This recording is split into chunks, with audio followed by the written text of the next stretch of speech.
Welcome to Fitness Friday. Today we have a special guest in the studio. Joining us is Joe Leblanc, the president and head coach of Fighting Island Boxing Club in Amherstburg. With over 3 decades dedicated to the sport, Joe has been instrumental in developing young athletes and promoting boxing within our community. Welcome to CKBG, Joe. Thank you so much. Maybe a good place to start is, can you tell me a little bit about the history of the boxing club and how it all started? Oh, most definitely. I did some amateur boxing as a young lad. Got involved with the Windsor Amateur Boxing Club after I had gotten a little bit older because of Charlie Stewart, who was the head coach there. I coached with him for many years, and we produced some amazing athletes out of that organization. And then Charlie one day said, "Joe, it's time for you to move on and get your own place." And I truly didn't want to. It is what it is, and here I am today. But I started off Fighting Island Boxing Club in LaSalle in 1999, and I was there for about 10 years. And at that time, the previous mayor, Wayne, gave me a phone call, and he said, "Joe, I know what you do for kids in your community. Would you be willing to do that in Amherstburg?"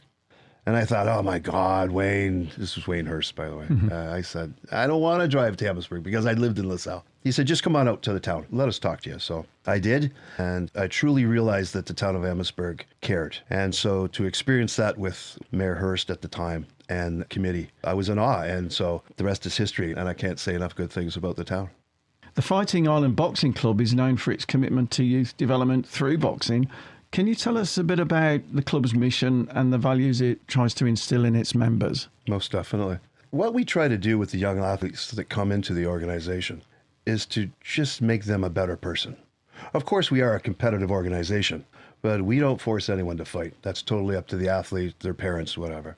But once they get into the fight game, so to speak, they realize that it takes a special type of person to be able to do this. And it's not because they're going to get hurt or they're going to get beat up. What it is, it's getting over the fear of the unknown, truly. Once they get over the fear of the unknown, then they realize that they can accomplish anything they want. Boxing's not an easy sport, right? And again, it's not because you're going to get beat up and hurt.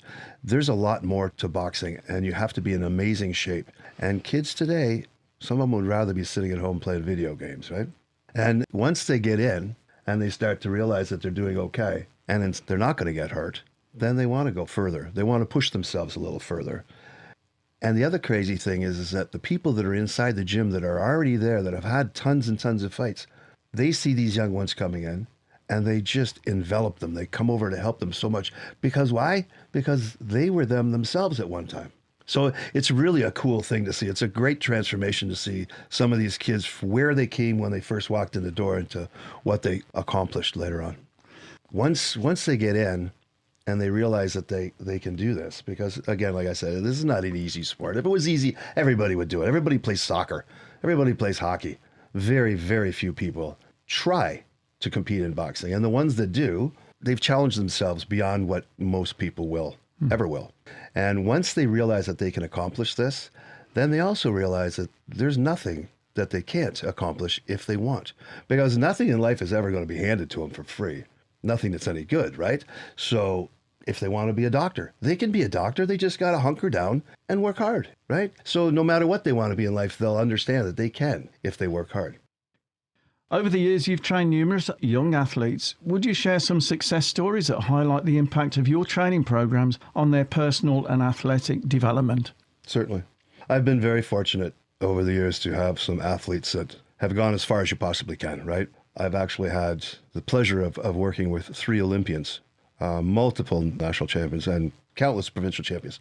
But those are wonderful accolades to talk about, but that's not really why we do this. The reality is that you want to see the kids succeed in life. I had this one young lad, just one person to pick out, little, short, extremely overweight, redheaded kid. He was about as tall as he was wide. And I thought, my God, what is this kid doing here?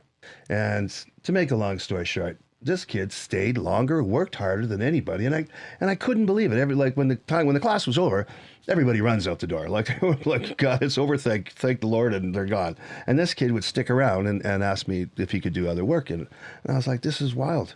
Come to find out that he was from a single household. His father had passed away from a drug overdose, and mom had her own major issues, and so he was just afraid to go home. Over the years, of course, he started getting quite good, and he had tons and tons of fights for me. There's millions of different things that happened in this kid's life, but where he is today is just an amazing story. He's married. He has an amazing job. They have two wonderful children. And the crazy part is that he's like what my son calls me all the time. And if it wouldn't have been for boxing, I have no idea where this child would have ended up. That's a fantastic story, Joe. What initiatives or programs does the club have to involve and benefit the local community? We try to be involved as much as possible with the town. I know many of the time I've had my young athletes work at the fireworks, and they would direct people on how to get down to the fireworks. We help with the House of Shalom, or the house, I should say. Just in their coldest night of the year, we had some of our athletes walk. We always try to keep everybody involved in the community, because that's what this is all about. I'm trying to teach them to be involved in the community. And as I was saying to you earlier, I am so blessed right now because I have several coaches, my younger ones, the guys that are like 32, 34 years old. And every one of these guys used to fight for me as a young lad. And what that means is that I won, because these guys now are all volunteering their time for the community. And it's so cool to see. And the reason why they're doing it is because they know what this program did for them when they were kids. And they're all successful. These guys don't have to be doing this stuff, right? They've got their own families, but they're still coming down and helping other kids, because they know that without us, we don't know where these kids may end up.